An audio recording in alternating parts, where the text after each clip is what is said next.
Welcome everybody to Oceanside Library's Poetry Near and Afar. This is our last one for 2023. We look forward to a vibrant January through May.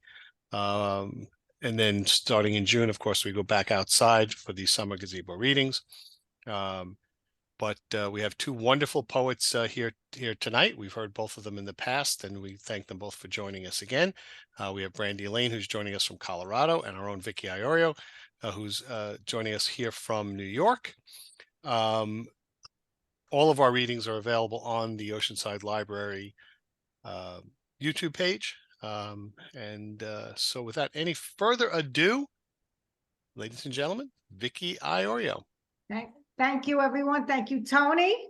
So nice to be here. It's so nice to be the near poet again. I'm going to start with a poem called Zooming, because that's what we're doing. When I join a Zoom event, everyone looks tired. Some people sleep on their couches. I used to fix my hair for Zoom, take a shower, and put on business casual. Now I just wear my PJs. Who can tell? Who gives a damn?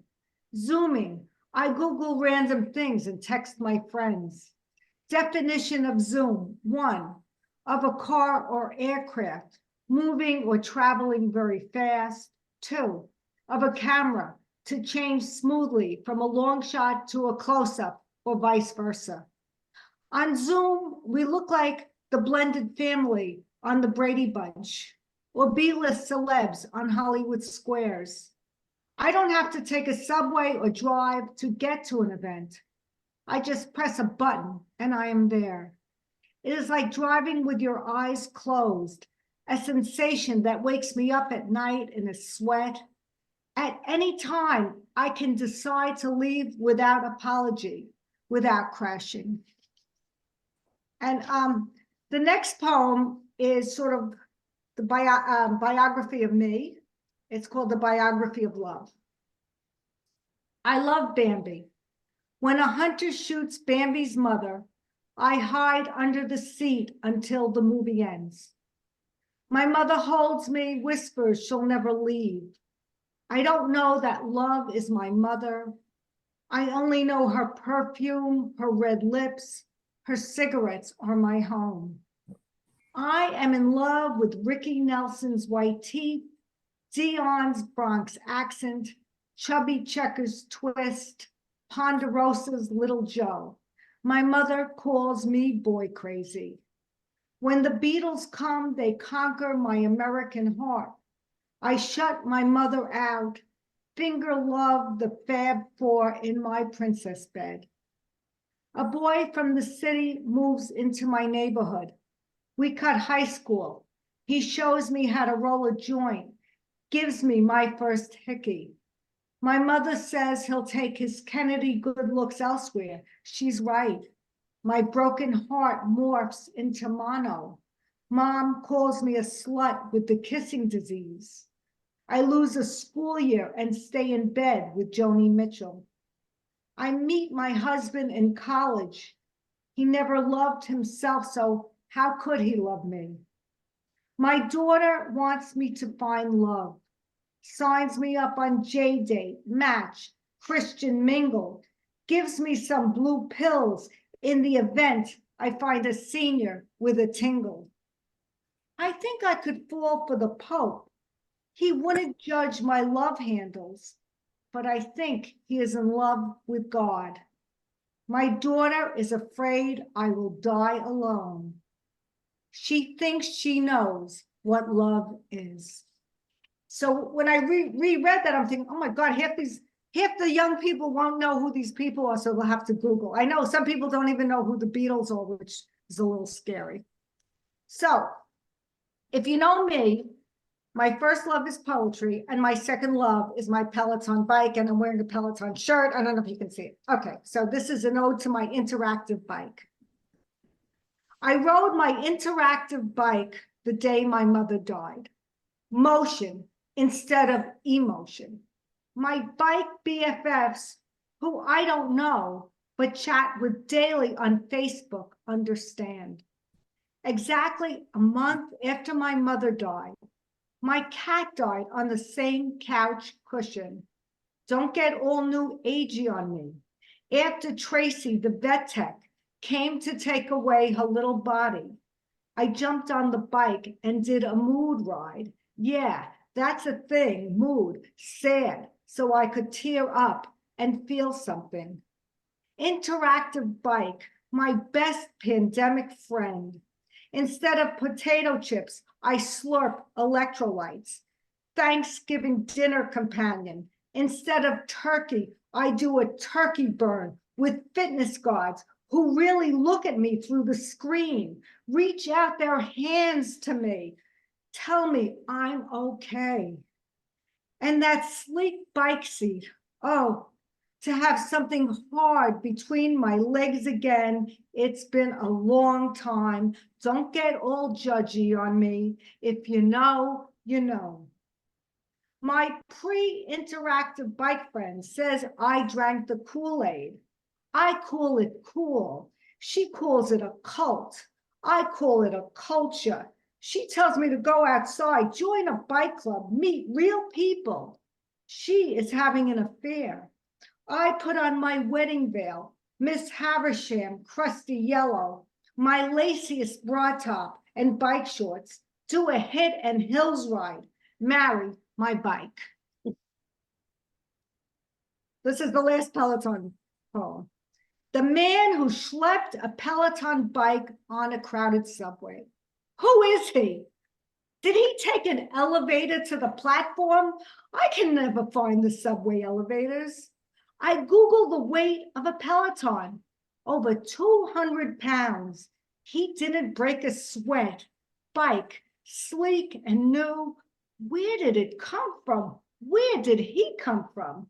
The main power cord, pillow, umbilicus, bulges from his front jean pocket, appearing once on my Instagram feed, disappearing like fish food in a feeding frenzy. I scroll but never find him again. I type in Peloton, man, subway. Instagram is clueless.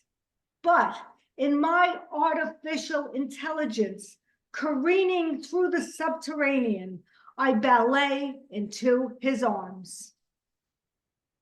So I'm from Oceanside, and I had a fire, and then I had Hurricane Sandy, and then I left. So this first poem is about the fire, and the next two are about Hurricane Sandy.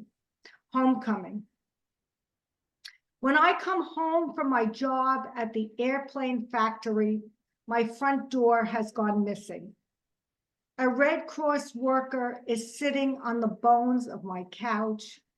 Realtors walk in without knocking, pin their cards to walls that can't hold a paper's weight.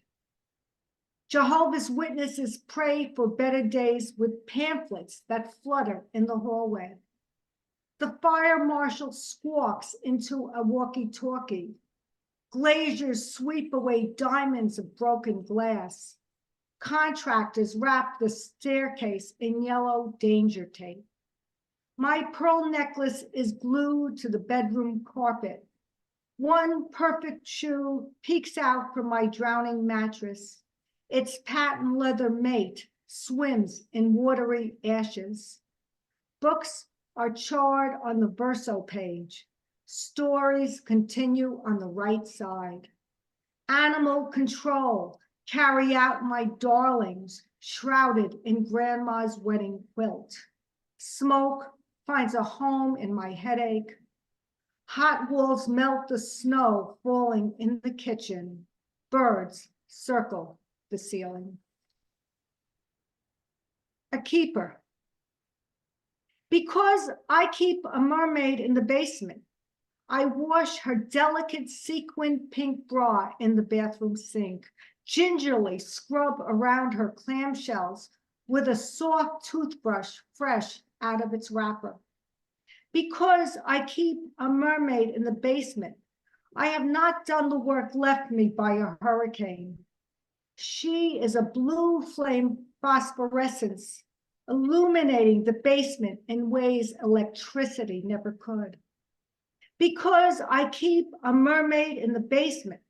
I tell my nosy neighbors I am still waiting for FEMA when they ask about the standing water and the flickering lights.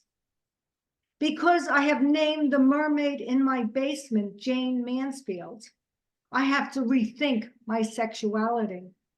Jane flips me her dorsal fin, swims deep, and reads drowned books, learning the language they teach her. I tell her I will buy a wetsuit and take her back to the midnight ocean. So after a hurricane, all you want to see are electricians and plumbers. If Mick Jagger walked into my neighborhood, I would have like, what can you do for me? So this poem is called Next Time Around. Because no one needs a poet in a hurricane, I am coming back as a plumber. Everyone will want a piece of me when I arrive at your destruction in a spotless white panel truck, armed with a shining toolkit. I will snake out your overflow, auger your inner core, unclog your fears. As I crouch in ass crack stance, replacing your ball cock, my perfect schism, beribboned in a metallic thong, will make you hopeful. After I dredge the basement, remove fish, I will install red-hot nipples on your gas line. Unpeel when I am done. Take a hot shower. Consider my invoice, my magnum opus, next time around. So after Sandy, I moved to Florida, and I'm just going to read one poem about my very strange neighbors. Dear Stephen King, please come to my house. The neighbors across the street are aliens. The wife in a long-sleeved shroud, did I mention this is Florida? Floats in the morning fog. They tore down their house. No, there was no structural damage, and built another house that looks like a spaceship. The roof is a landing pad for UFOs. They are up digging all night. I stay awake and watch them. The porta potty at the end of the property is Pepto-Bismol pink. Nighttime, there is a light show on its peaked roof. Do you know Morse code? I think they are contacting their home planet. People with massage envy stitched on their backs of their white coats make house calls at my neighbors. They are really scientists giving my neighbors humanoid transfusions. Mr. King, I need you here. The wife shovels in electrical storms and never gets struck by lightning. The husband wears bathing trunks and wool sweaters. Did I mention this is Florida? They both wear galoshes that look like Michael Jackson moon boots. Mr. King, something is weird. Sometimes the wife collapses on the lawn and just stays there like a corpse flower. The first time it happened, I almost called the EMTs. I threw out the homemade lemon bars they gave me. Should I have brought them to a lab? Please tell me, what would Stephen King do? So the next is Ode to Judge Judy. Every afternoon, Mom, the cat, and I watch Judge Judy. Mom is 98. Guppy, the cat, in dog years, is not too far behind. Each has a basket of meds on the kitchen counter. Their medicines are the same: heart medication, blood pressure pills, miracles for constipation. I administer the afternoon doses before we watch the judge. Today, Judy has a new hairstyle. It looks like a George Washington ponytail. The diamond studs in her earlobes are almost as big as her head. We know these rocks are real and try to calculate their value. Her bailiff is buff and sexy. His name is Bird. I thought it was Bert before I Googled. If he were a bird, he would be a condor. We love Bird. He looks at prices of old cars in the Kelly Blue Book and helps Judy with math. When the defendant and the plaintiff are there because of an altercation, Judge Judy calls this a kerfuffle. Mom smiles and says, that's a Yiddish word. The internet disagrees and says kerfuffle is of Celtic origin. I don't want to have a kerfuffle with Mom. Let her have her moment. After Judy, I make Mom a light supper of eggs and matzah. I give the cat a fresh can of cat food and go to my room with a Chardonnay and the penal code. So both my mom and my cat are gone. And this poem's for my cat, and the next one's for my mom. Beyond repair. Even though she is gone, I keep her collar, pet the fur woven on the sparkly pink band, collect her DNA on fingertips that miss her so badly. Silly to miss a cat this much when I have lost humans. But relationships, damage in flight, dent my sadness. Where is the Office of Relationship Repairs? Cat and I purred in tandem. My heart broken beyond repair. And the next one's from my mom, and this is the second anniversary of her death. And she would have been so happy that I'm doing this because she knows how much I love poetry. And Tony really did get me back involved in poetry, but I'll save that for Tony. What is the frequency? My mother always knew what was happening before the rest of us did. She sat in the carport with her transistor radio.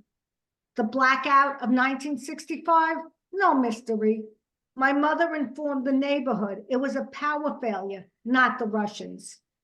When 9/11 happened on that beautiful fall day, the radio told my mother the news when the cell towers cut out. Before the latest hurricane, I put fresh batteries in my mother's transistor and followed the monster's path to my door. Now I need to know what batteries to buy to reach my mother, to transmit my news to her. The cat died. She was right about the neighbors. Trump still won't give up the ghost. At the end, she couldn't hear the radio announcers. She pressed the speaker to her ear. Traces of her pancake makeup are still on the radio's plastic cover. In the lonely hours, I turn the dials on her transistor radio. I get stations from far away. Some night, when the stars are on fire, and there is a blood moon, a blue moon, a harvest moon, a full moon, I will reach her and tell her my news. So I have two left. Is that okay? Two poems left. That you only have two left is Yeah. not okay. That you have Okay. two, that's fine. Okay.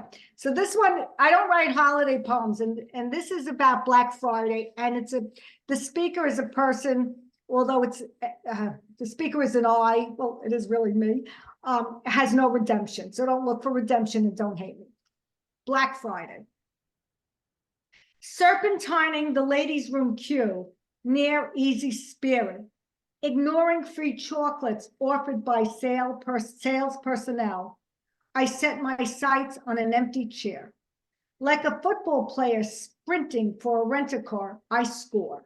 Touchdown, ease feet out of my Doc Martens, wiggle stocking toes in Macy's ear. Across from me, curled up in dirty sweats, showing only her profile, almost invisible, hidden by her Stop and Shop bags, overflowing with stained clothes wrapped in plastic, she sits. She has found a good place to warm up. Shopping makes its own humidity. Amongst the shouts for 7s or 8s, she is still a statue, if not statuesque, with sneakers cut out around her toes to accommodate bunions and blue bones.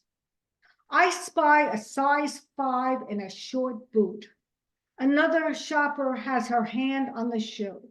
With no apology, I make an interception, head to the register, flashing plastic. It is not until I am sipping a fine cab at my favorite wine bar with my all for me purchases at my feet. I think of the photo of the policeman who bought a homeless man's shoes. I order another blood of Christ. So I will lighten the mood and end with this poem. I thought Ringo Starr would marry me. After Ringo and Maureen divorced, I thought I was a shoo-in. He would pick me out of a multitude of girls and wait for me to grow up. When I was in London, I saw Ringo drive an Aston Martin on Oxford Street. He didn't stop for a chubby college girl from Levittown, but went right for a Bond girl. I thought Ringo Starr would marry me. Like Graham Nash singing Our House to Joni Mitchell, Ringo would sing to me about octopi and yellow submarines. When he sang with a little help from my friends, he would give me a knowing wink. The last time I saw Ringo was in a Long Island theater in the Round. Ringo was in an all-star band. My husband was having an affair, but we had tickets, so we went. On his way to the stage, Ringo stopped by my aisle seat, gave my soon-to-be ex a dirty look, and squeezed my hand. His puppy dog eyes gazed into mine, and I knew it was love. Thank you very much. Woohoo! Yeah, Vicki. All right, Vic. Wonderful. Thank Wonderful. Great, you. great, great. Everybody can unmute yourselves and give her a nice round of applause. Thank you. Oh, that was wonderful. Woo. Thank you. Okay, wonderful. Wow, thank you so much. And again, I will remind you, if you do not want to read in the open mic, please put it into the chat. I have a few people here who have begged off. I'm sorry to say, because I'd like to hear them. But now, without any further ado, coming to us all the way from Colorado, Yay. Brandy Lane. Hi. All right, this one is, well, actually I have a couple. Well, since the last time I read with you all, I have published 4 more books. Wow. So I've been pretty busy, but my original were Beautiful Loves. I'm going to read a couple from each one. So I'm going to start with this one. I figured I'd go a little bit with the holiday winter theme, not totally, but just a little, just to get us in gear for this week. So Glitter Sick. The effervescence, the bubbly way you make me feel just thinking about you. The satiny sheen, my skin glows when I'm intoxicated with thoughts of you. You make me see stars on the cloudiest of nights and rainbows when there's not a drop of rain to be found. Dewdrops in the morning, reflecting the shimmering rays of the sun, refracting beams bounce off of the stream outside of my window, landing playfully on the ceiling above my bed. I lie there, watching them dance, much like the sparkles in your eyes. To breathe in the same air that has been inspired and expired by you, to be in the presence of your soul with its brilliance and glorious illumination, that is the most glorious closeness I can imagine. Everywhere I look, I see you. No matter how much I try, I cannot extract you from my thoughts. You have somehow placed yourself in every crevice of my mind, much like the glitter all over my home after the holidays. You are a constant reminder of gifts and love and everything that encompasses elation. I crave it. I need it. I'm loving each sparkle I see, for it reminds me of you. When you are not near and I can't find the light, I feel as though I'm missing my essence, my purpose, as though I'm missing home. You are my inspiration, my sanctuary, my heart's and mind's desire. There's only one word that I can even fathom to call this loss when you are not in my presence. Glitter sick. This next one is called The Color of Falling. Weightless, yet feeling the depth and weight of the world, the pressure inside of this chasm. Moments last forever replayed in my mind, all of my thoughts of you. Crimson are the roses for blooming love. Inside of my heart, my soul, my blossoming mind erupts in wildflowers, covering the once barren landscape of these bones in brilliant colors. My cheeks blush in pink as I catch your gaze. Persimmon are the daylilies, standing tall and upright, swaying as I do when engaging in conversation with you. The light of evening shining through my auburn hair as the tangerine sun sets slowly in the west. Canary is the brilliant light that wakes me in the morning, reminding me that today is a new day to dote upon you. I daydream of walking through fields of gold with you as I absent-mindedly burst the saffron bubble of the yolk of my eggs. Evergreen is the love that grows inside of my heart, never changing with the seasons, the ivy winding through my veins, peeking through the cracks that others have made within my soul. My love for you has no bounds. Cerulean are your twinkling eyes, full of amazement and affection for me, seeing into my murky soul. The midnight blue of the sky filled with stars, they represent every thought I have of you. Periwinkle are the galaxies with hints of heliotrope and streaks of violet, those far-off destinations where I can transcend in thoughts, my longing to escape with the one I love. I've fallen to the point where I can fly. When you walk into the room, your love shines through the darkness, igniting the fires within my heart. Light shines brightly through the prisms that surround my soul, like diamonds sparkling in the sun. Just look into my eyes, and you will see all the colors of falling for you. And those are from Where Beautiful Loves.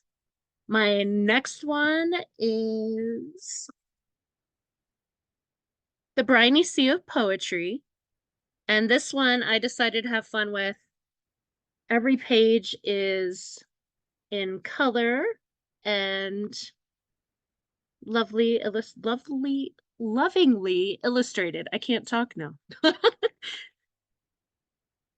I'm going to start with Salt. There is a portal in my mind where I may go where'er I want. It is the most intriguing place. I find you there often enough. Today it took me to the sea with grains of sand falling between my toes. We walked along the shore all day. How many miles? No one knows. Spray from the waves, ever so slight, was misted on my cheeks and lips. So when I licked, I tasted salt, a savory way to end the day. The foamy sea came to my toes, alluring me in tempting ways. A wayward captain lost at sea, the siren sang her song to me. I listened to her brazen call and went knee-deep into the bay, took pleasure in the haunting sound, and very nearly drowned that day. This one's called My Love. My love transcends the heights and depths, the shadowed corners and the breadths of anywhere that you might be, a mountaintop, valley, or sea. It finds you in the vast abyss when everything's askew, amiss, and pulls you back through space and time, brings back the rhythm and the rhyme. My lofty thoughts of trees and sky and of the birds and clouds so high float aimlessly in search of you amongst the atmosphere of blue. They soar to altitudes not flown, a love so rare no one has known, up where the crystals form then fall to kiss the cheeks of one and all. I pray one lands upon your face with such a soft and gentle grace that you can feel the warmth of me within that icy filigree. And as it melts upon your flesh, your soul will feel renewed, refreshed, absorbing deep into your skin migrating to your heart within. And the next one is Talking to the Moon. It's just a short little chapbook, but I had fun with this one too. Black pages with white, and a couple of pictures here and there. So these are a lot of fun to make. I put a lot of time and effort, but I can't not make them pretty. I like to make them really pretty. Okay, this one's called He. I wonder if God was reminiscing about the day he formed the oceans, when he put so much depth into your eyes. I'm curious if he pondered the height of the redwoods when he graced your stature, or if he fashioned your hair after the silver moonbeams on the clearest of winter nights. I'm curious how he chiseled your calves like marble and delicately crafted your nose as if it were clay, yet your earlobes are as lilies, supple and firm. I'm amazed at how he fashioned your soul to be as the stars shining from the heavens, your personality twinkling like the Milky Way in the vastness of the universe. I am fascinated by the care he took while piecing you together, entwining grace and charm with strength and intelligence in such a beautiful way. I cannot help but marvel at your mind and the intricacies within. You are more beautiful to me than any of the wonders of the world, and I want nothing more than to explore.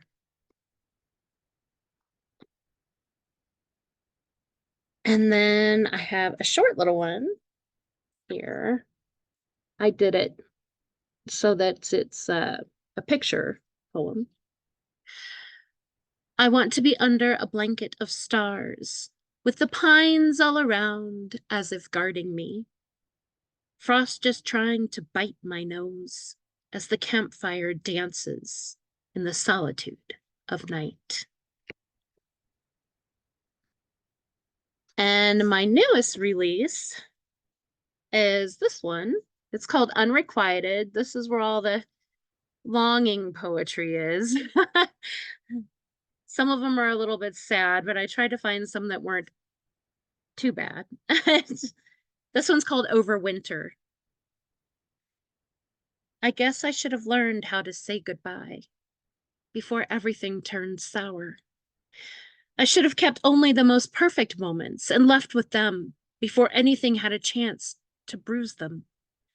It's inevitable that leaves fall and winter comes, but I just wanted to hold on to the spring and summer a little longer while things were in full bloom. I wonder if I tuck it all away for a while, let it rest, let it overwinter, if the buds will rise again when the spring comes, if the roses will bloom once more. Only time will tell. But for now, I will try to stay warm with the dying embers and the fading but still comforting memory of your smile.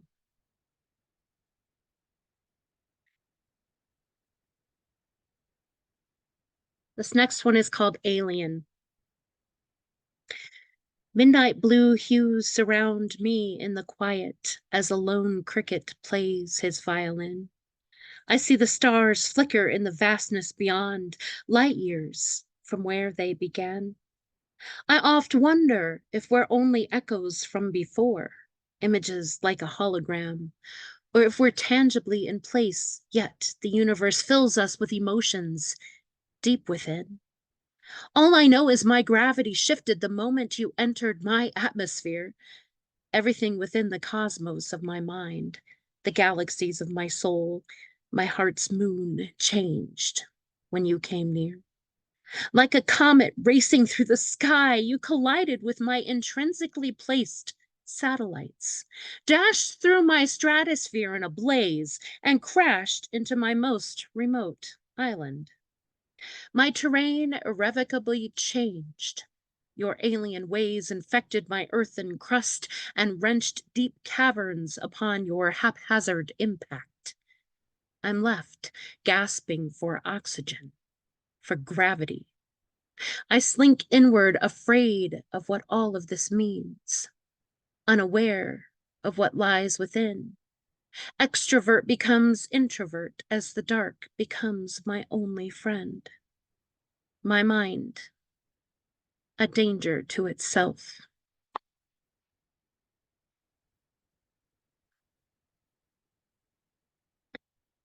This one's called Does God Write Poetry? When God was done with earth and sky, with things that swim and things that fly, he looked down from his throne on high and pondered, then let out a sigh. His breath formed into clouds that lay around your forehead, streaked with gray, that turned to silver in sun's ray. Makes you dashing, I must say. He's added lines over the years, some formed from smiles, some from tears, some from sleepless nights, from fears that rumble round between those ears.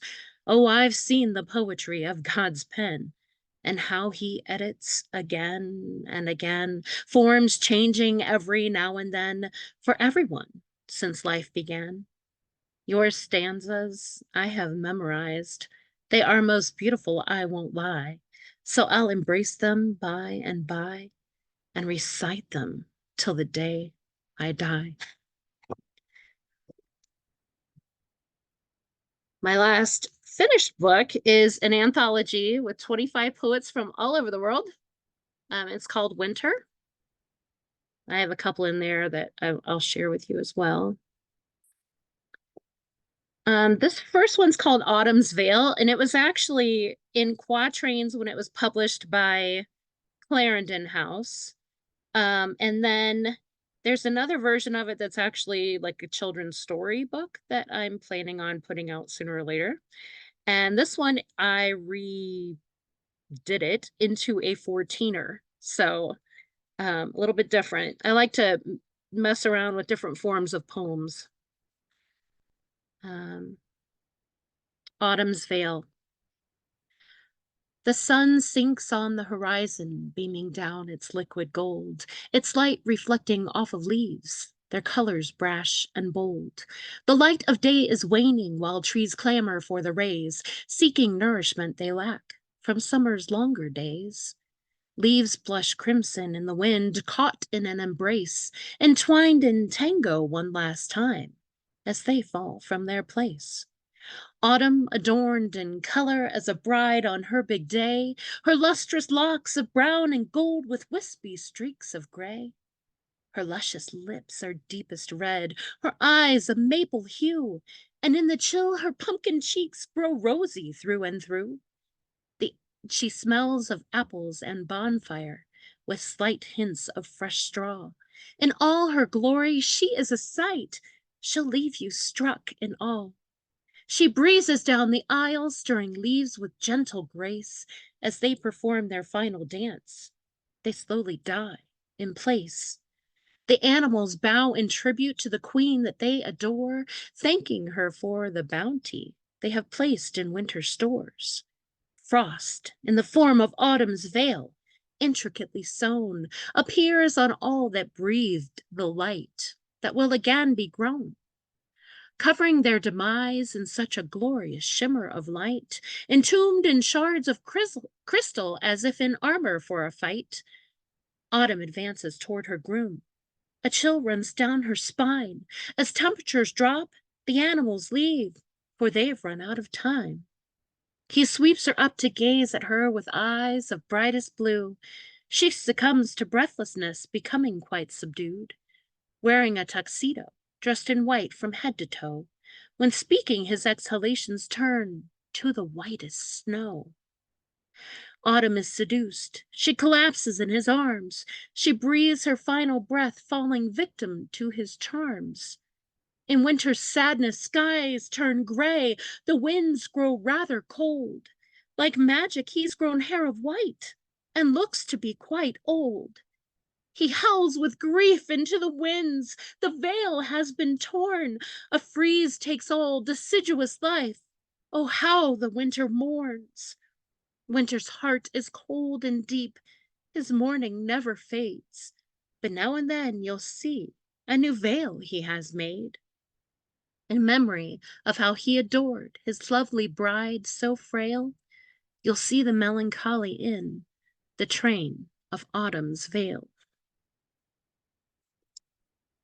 And then I have one more from this book. It's called All Awash in Candlelight.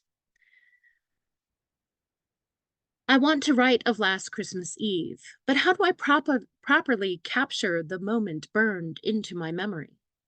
Oh, to wander back in time a year. The candles lit, the lights dimmed, and all I could focus on was you, up in the balcony, in the soft glow. If I were an artist, I would paint that one moment, you just sitting there, a masterpiece. Your handsome face, your hair, you all dressed in black. I had never seen you look more dashing. I'm tearing up now, even with the memory of how awestruck I was, gazing up at you, knowing I already had been given one of the best gifts in the world in knowing you. I try not to lavish on you as much as I used to, but those feelings never wane. This longing always in my heart. I refrain from many things I want to say, but my darling, my heart still calls your name. My mind still adventures always with you. As bittersweet as this decadence may be, as I long for honeyed words and milky glances as you used to, time moves painfully fast, yet achingly slow, for the anticipation that I have that does not leave me. I still can hold the mere magic of those rare moments, however few, so intense and compact that they still hold their power over me. I don't wish this to ever end. I don't wish to hide my feelings from you, as it does nothing but torture my soul. I had to write this letter because I had to clear my thoughts, because every time I think of Christmas Eve, you will pop into my mind, all awash in candlelight. You took my breath away. I tend to always find myself having to remind myself to breathe, even now, just thinking of you. And if I do I have a little bit more time or am I done? Let me unmute myself. Nope, you've got a few more minutes. Okay, because I have a couple that are for books that are upcoming. This first one will be from Where Beautiful Loves 2. I'm finally finishing the second one. This one's called Directing the Storms. Rumbling skies softly roaring upon the first gauzy light of day. It comforts me as a lion would her cub. I cozy down and snuggle in, finally able to stretch out in my empty bed. I daydream about you in a white tuxedo, with a gray vest and a gray bow tie, conducting the drumming of thunder and the cymbal crashes of lightning before bringing in the soft chorus of raindrops. Poised in hush animation, you pause, waiting for the perfect moment. You look over to the chimes and nod your head, circling your baton. The instrumentalists respond in kind, as if your movements were the winds, causing him to play. In a fury, your movements hasten. The chimes are more like shattering glass as the drums increase their roar. The cymbals crash over and over as you finally look to the chorus to release the rain. Shh, like a barrage of water on a tin roof. Shh, relentless, overpowering, the cacophony of chaotic sound rhythmically coming together. Cymbals crash one last time. The drums are still roaring, but so lowly that you can feel them in your heart more than you can hear them. The chorus quiets, a few at a time, shushing softly, as one voice after another sings drip, drip, drip, drop, in varying harmonic notes. The drums cease. All is still but for the drip, plunk, drip, which are becoming fewer and farther between. All is quiet once more as you hold your baton in the air for a precariously long pause. Your eyes closed, your face in a look of beautiful pain, as though your lover finally gave you release. you bring your baton down to your side and smile. And then I have one that is coming soon from a book that I'm calling The Macabre and the Beautiful Melancholy. I like a little bit of that Poe type essence, a little bit of the unusual. So that's what this one's about. It is called How the Roses Got Their Thorns. Adorned in flowered fragrance, hair coiffed on her head, dressed in flowy finery, a gown of scarlet red.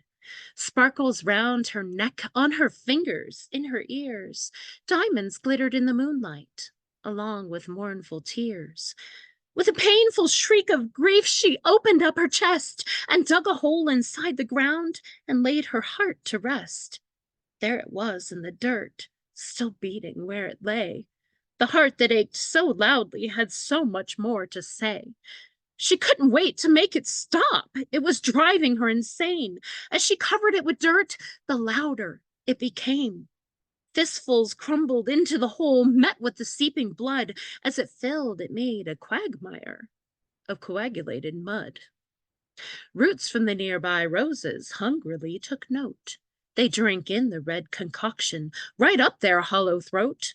Crimson stained the petals of their once white gown, and pointed thorns emerged on the stems the whole way down. Filled with an ache inside her chest and a void so deep, the scarlet maid fell to the ground, and she began to weep. Her salty tears, they fed the roots her head used as a pillow. Trees hung their branches as they drank, and birthed the weeping willow. Soft grass that she was resting on glistened in the glade. Her tears made them stiffen up as they grew sharp like blades. A loss of love so painful that all of life was tainted. With blood and tears of such a grief, the landscape was repainted.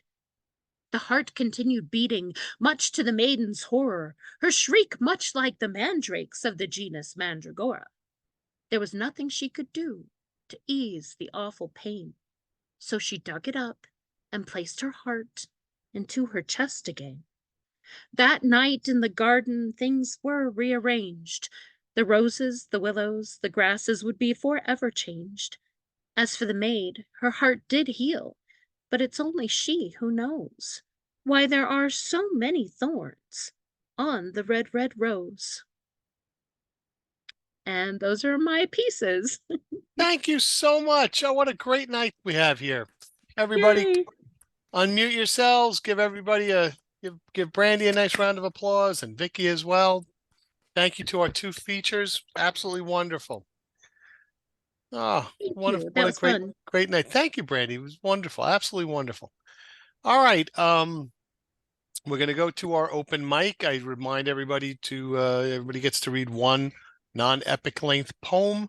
Try not to do too much presentation prior, and we will proceed forward.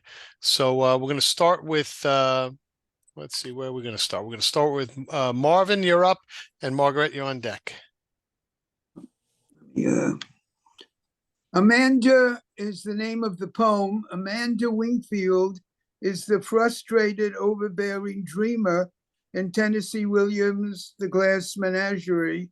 Her husband left her many years ago because he was a telephone man who fell in love with long distance. So here's my Amanda. You need a man, Amanda, not Champ or Beauregard, but Joe or Jim, bruising your body with groans, shaking the jonquils from their roots, and raising the mansion with cries through the tenements of your body walls. You need a man, Amanda, not chartreuse lanterns, shimmering pale yesterdays, but naked light bulbs, glaring in sharp relief, the holding action of today's desire. Sell subscriptions to yourself, Amanda. Stuff volumes of your being between sheets that fire escapes from Blue Mountain blues. Let the sun rise and shine finding you both blinking away, just an orange lollipop to those who pray by the moon. Thank you, Marvin. Okay. Margaret, you're up. And Gerald, you're on deck. Thank you, Tony. Thank you, Brandy. And thank you, Vicki. You guys were great tonight. My poem is called Painter, and it's written after the Celestial Problem Artist by Remedios Varo. Painter. She paints a crescent moon, gives him a face like yours. As she sits blonde like me, elegant with brush in hand, wonder if she'll add stars twinkling as neighbors. I want to paint you, permanent upon canvas, but I'm a mess with brushes. Instead, I use my pen, paint you into memory with my words. Thank you. Thank you very much. All right. Gerald, you're up, and Emily Sue, you're on deck. Thank you, Tony. It's good to be back.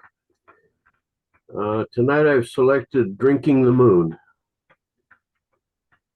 Except for the soft hum of the refrigerator and the manic tick of the quartz clock, the darkened kitchen is quiet.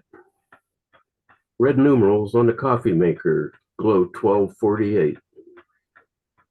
The cold north wind rattles sashes, sways the big sycamore, now stripped of her golden robe. Eldritch shadows from a hunter's moon creep in tall windows to dance about me.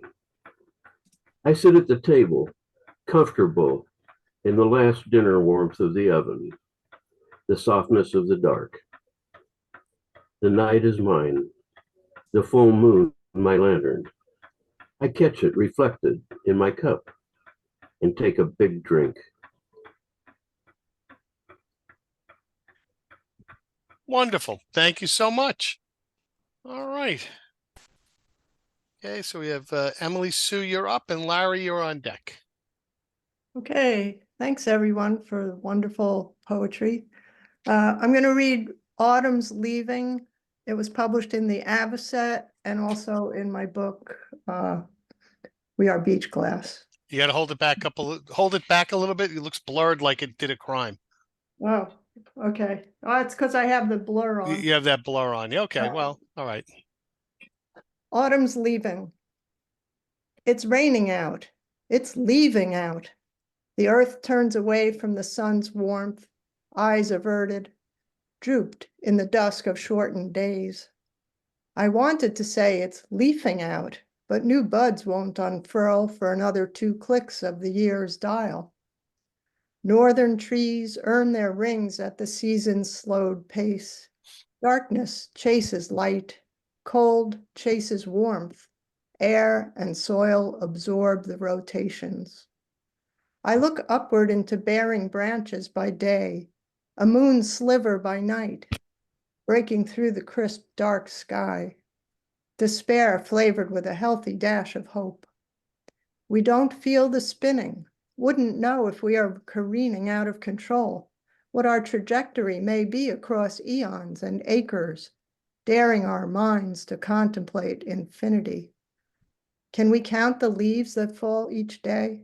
If we would just let them lie where the wind takes them, they might renew the earth's promise of sharing its cycles with life in all its vibrant colors and forms, sustenance from rich compost, banquet of dreams. Wonderful. Thank you. Very nice. Okay, Larry, you're up, and Mark, you're on deck. A warning, this is X-rated. The times they have changed. My home situation changed about a year ago, and I'm now in charge of almost everything. That includes the checkbook and cooking. No, we don't have meatloaf 5 nights a week, only 3. Another difference around my house is that my wife, Irene, seldom turns on her computer, so I look at her email about once a week, mainly to see if she has any notes from friends or doctors. I also look in her spam file. Surprisingly, what lands there occasionally isn't all that different from what pops up regularly in my spam file. A few weeks back, and I'm not kidding, her spam folder contained an email suggesting she might like to enlarge her penis. She has a penis? After 63 years of marriage, you'd think I would know that. But hey, maybe not. Like everyone else, she probably has some secrets. Should I ask her? No, Larry, no. She's a very patient woman, but there is a limit.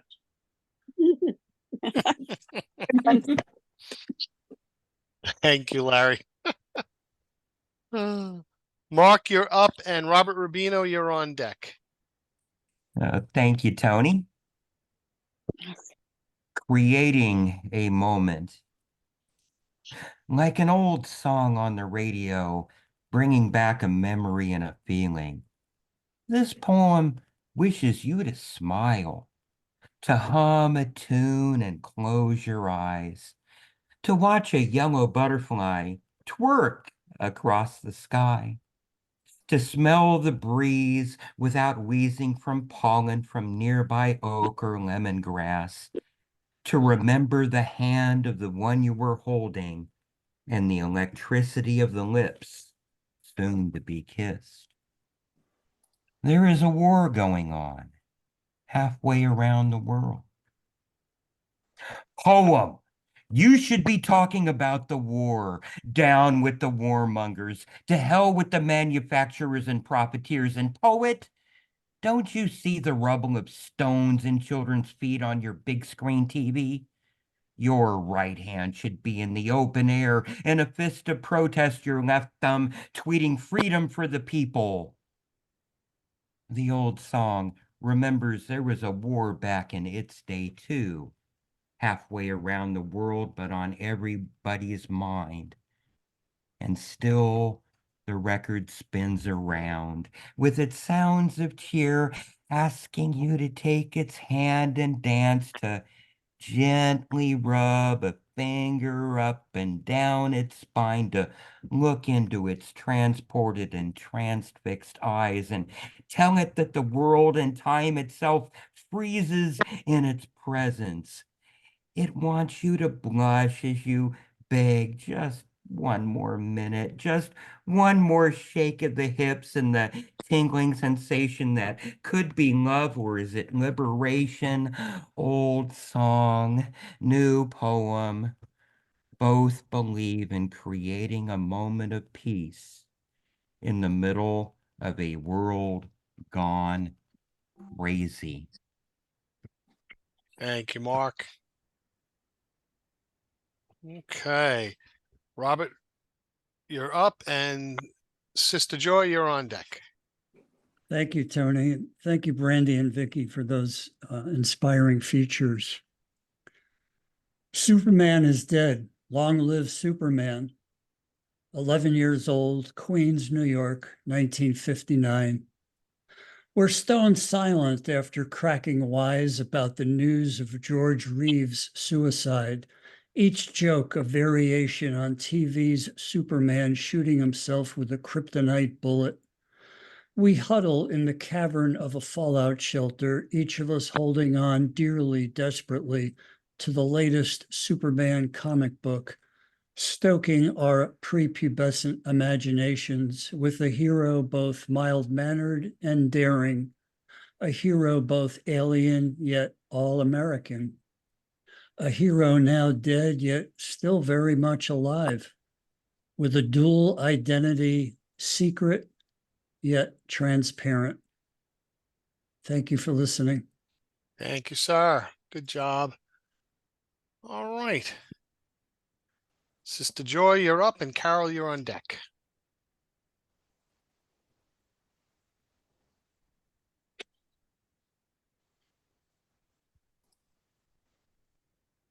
Okay, Sister Joy.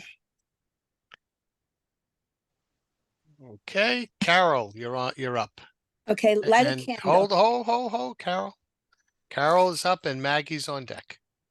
Okay. Say when. Go ahead. Okay, light a candle. Candle brings joy to the world. Or commemorates the remembrance of someone.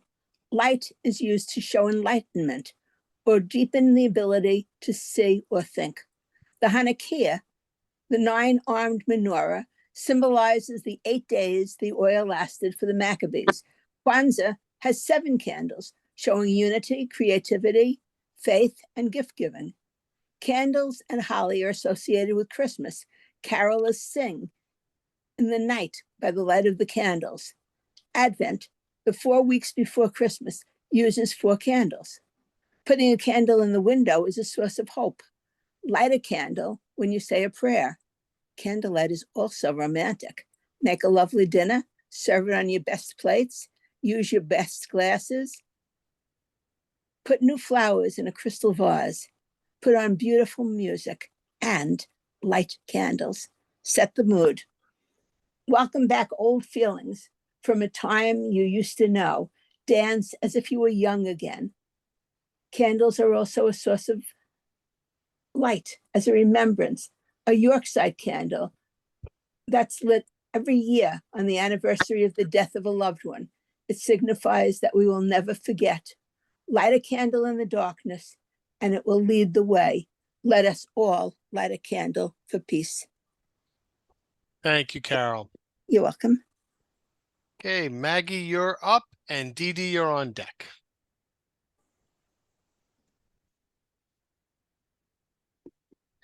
I think Maggie had to leave. Nope, she's here. Is here? Mhm. It's me. Yep. I am very present. Yes, an idea. I opened my mouth to tell you my idea for a new poem. With a louder voice, you asked a question about garbage day. In the time it took me to remember what the current day was, the idea was gone, like the whisper at the end of a lit match. I used my smartphone to record fleeting poetic thoughts because my remembering gene has been crowded out by too many open files. When at last I can form a verse or two, all I can spew out is another haiku about the weather. Fall is approaching. Crisp, icy breezes foretell. Yellow, red, green, blue, burn. Thank you. Thank you. Thank you very much, Maggie. Always a pleasure to have you here. Thank you. It's a Dee- pleasure to be here. Good. All right. So now, Dee Dee, you're up, and then JR, you'll take us home. Tony, thank you. Vicki, Brandy, the opposite ends of poetry's magic. Thank you. And what a night. Wow. Pulling away. I am the tissue paper in an elaborate gift, too tired to be the present, too worn to be someone's delight. Let me be the soft surround. No loud noises, no loud colors, no raised hands in answering the call, no front page news. No star is born, just the soft rustle, a breeze through leaves, the snow on dry ground, a tiptoe through a child's room, lullaby. No applause, no signature, no autograph, no ownership, just a blanket, autumn leaves floating down, no ocean's roar, just the warmth of July or the empty beach in winter. I am not quitting. I am stepping back to a beginning that hasn't yet given me a name. Thank you. All right. And now our last reader of the year, our very own JR Judy Turk. Such pressure. Oh my. Thank you, Vicki. Thank you, Brandy. Thank you, everyone. And thank you, Tony. Okay, so this is a newbie. It's a wonderful wish. Early December drive through a quaint hamlet decked out in tasteful Christmas decorations. No blow-up characters that shimmy in wind gusts, cavort through the night, yet look like rags deflated all day on the sleeping grass. A candle in every window, garlands glitter on porch rails, live evergreens left uncut, wrapped with festive lights. On the front lawn of a large, rambling farmhouse, a gray sign printed in simple black block letters. Welcome to Bedford Falls. I smile with wishing, if only I could travel to a simpler time, void of excess stress, less bustle, less need to race from place to place, no need to compete for status, for attention, for a bigger, better paycheck, house, car, life. A wish to return to a time when you are still here to watch It's a Wonderful Life together for the 1000th time, just wishing for 1001. Thank you so much. Beautiful. All right. Well, thank you, everybody. I truly appreciate your wonderful readings tonight. Thank you very much, Vicki. Thank you very much, Brandy, and everybody in the open mic. And I wish you and all of yours a healthy and a happy and a peaceful new year. Same Good to you. night, Thank you. everybody. Thanks, Tony. Thank you, Tony.